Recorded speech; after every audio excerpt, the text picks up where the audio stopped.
Era uma vez um gato esperto chamado Félix, que possuía um par de botas mágicas que lhe permitiam pular imensas distâncias.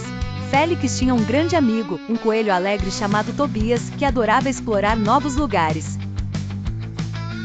Certa manhã, Félix e Tobias decidiram que iam explorar a famosa Floresta Encantada, um lugar que estava cheio de mistérios e magia. Animados, os dois amigos se prepararam e partiram em direção à floresta.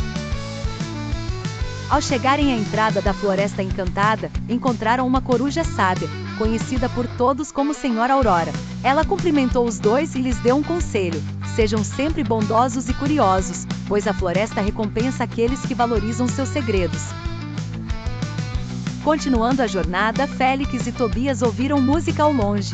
Seguindo o som, descobriram uma grande festa de animais.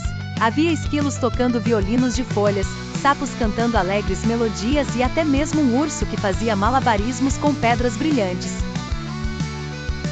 Félix, com suas botas mágicas, pulava e rodopiava ao som dos tambores, enquanto Tobias batia as patas em ritmo contagiante. Eles dançaram e se divertiram ao lado de novos amigos, como o pássaro cantor Lúcio e a raposa dançarina Bianca. À medida que o sol começava a se pôr, enchendo o céu de cores lindas, Félix e Tobias sabiam que era hora de voltar para casa. Porém, antes de sair, fizeram uma promessa a todos os animais da festa: eles retornariam em breve para mais momentos mágicos e inesquecíveis.